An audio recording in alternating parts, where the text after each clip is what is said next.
Hello बच्चों, कैसे हैं आप सभी।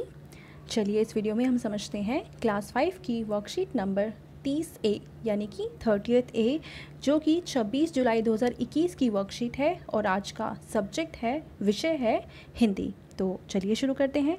नमस्कार प्यारे बच्चों, कैसे हो आप सब। आशा है कि आप सब स्वस्थ होंगे। प्यारे बच्चों, आइए आज हम एक कविता पढ़ते हैं। बिल्ला एक देखा मतवाला, थोड़ा सफ़ेद थोड़ा काला, भरी हुई थी दूध की प्याली, झटपट उसने खाली कर डाली। पूरा दिन सोता पैर पसारे, रात भर खैर मनाते चूहे सारे। जो एक दूजे का उल्टा अर्थ बताते, बच्चों वो विलोम शब्द कहलाते। तो यहाँ पे एक हमें कविता भी दे रखी है जो कि बहुत ही प्यारी है, और इस कविता के थ्रू, इस कविता के माध्यम से हमें कुछ नए शब्द भी सिखाने की कोशिश की गई है, और वो नए शब्द हैं ये विलोम शब्द। जैसे देखो, इस पिक्चर में हमें दो अलग अलग चीज़ें दिखाई दे रही हैं। ये यहाँ पे रोशनी है और सूरज है, यानी ये दिन का समय है, ये है दिन। और यहाँ पे अंधेरा है और चाँद भी है, तो यानी ये रात का समय है। तो दिन और रात एक दूसरे के उल्टे होते हैं, तो इन्हें ही कहते हैं विलोम शब्द। जैसे कि इस कविता में देखो, कुछ शब्द ऐसे हैं जिनको हाईलाइट कर रखा है या अलग कलर से लिखा हुआ है, जैसे कि सफ़ेद और काला। तो सफ़ेद का विलोम शब्द होता है काला। ऐसे ही भरी का विलोम शब्द है खाली। दिन का विलोम शब्द है रात। ठीक है, तो ऐसे शब्द जो एक दूसरे के उल्टे होते हैं, विपरीत होते हैं, उसे हम कहते हैं विलोम शब्द। ऊपर दिए गए शब्द जो गहरे रंगों में लिखे हैं वे एक दूसरे के क्या हैं, उल्टे हैं, जिन्हें हम कह रहे हैं विलोम शब्द। जैसे कि अभी हमने ऊपर एग्जाम्पल ये सारे देख लिए हैं। अब हमें पहला प्रश्न इसी कविता पे बेस्ड दे रखा है, जो कि है, अब आप नीचे दिए गए चित्रों को देखकर उनके विलोम शब्द बताइए। जैसे ये है हंसना, तो हंसना का उल्टा यानी विलोम क्या होगा, तो वो होगा रोना। ठीक है, अगला है उठना, तो उठना का विलोम शब्द होगा बैठना। ठीक है, आप पिक्चर को देखकर उसकी हेल्प से भी इसको सॉल्व कर सकते हो। अगला है ठंडा, और ठंडा का विलोम शब्द होता है गर्म। ठीक है, अगला क्या है लंबा। लंबा का उल्टा क्या होता है, तो इसका हम गिट्ठा लिख सकते हैं, या फिर छोटा भी लिख सकते हैं। ठीक है, यानी या फिर बौना भी लिख सकते हैं। ठीक है, यानी वो इंसान जो छोटा होता है उसे हम कहते हैं बौना।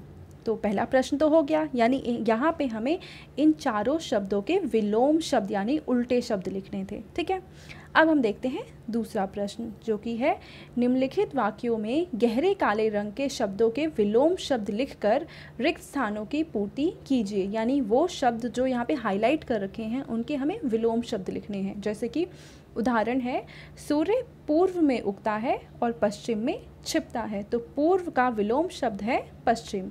सेम ऐसे ही फर्स्ट क्वेश्चन है, मेरा घर विद्यालय के पास है, तो पास यहाँ पे हाईलाइट कर रखा है, यानी हमें यहाँ पे इस वाले ब्लैंक में पास का विलोम शब्द लिखना है। तो देखो पूरा वाक्य क्या बनेगा, मेरा घर विद्यालय के पास है, जबकि मेरे घर का मेरे मित्र का घर वो क्या है, वो दूर है, क्योंकि पास का विलोम शब्द होगा दूर। तो इस वाले कॉलम में यानी ब्लैंक में आ जाएगा दूर। ठीक है, अब दूसरा है, राम दिन में मजदूरी करता है और डैश में पढ़ाई करता है। तो यहाँ पे दिन को हाईलाइट कर रखा है, तो दिन का हमें उल्टा लिखना है, तो क्या होगा, अभी हमने ऊपर पढ़ा भी है, तो दिन का उल्टा है रात।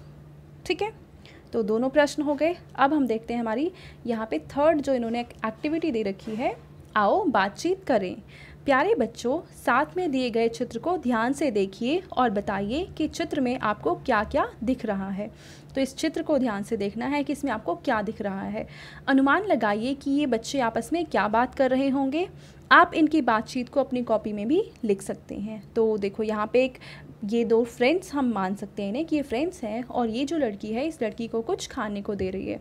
तो ये इसे मान लो ये बोलती है कि प्यारी दोस्त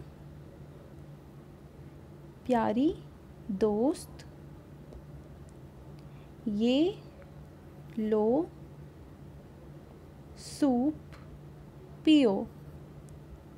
ठीक है, यानी ये वाली दोस्त ने ये वाक्य बोले। तो इसने आंसर दिया यहाँ पे कि धन्यवाद दोस्त, धन्यवाद दोस्त, यह तो बहुत स्वादिष्ट, ये तो बहुत स्वादिष्ट है। ठीक है, तो इस तरीके से हमारी यहाँ तक की वर्कशीट कंप्लीट हो जाती है। अब आगे देखो इन्होंने क्या कह रखा है। तो बच्चों, आपको कार्यपत्रिका मज़ेदार लगी ना? बिल्कुल आपको मज़ेदार लगी होगी। अब झटपट बताइए कि आज आपने क्या नया सीखा। तो आज हमने क्या नया सीखा है? आज हमने विलोम शब्द सीखे हैं कुछ, जो कि हमारे लिए नई चीज़ थी। ठीक है, थैंक यू।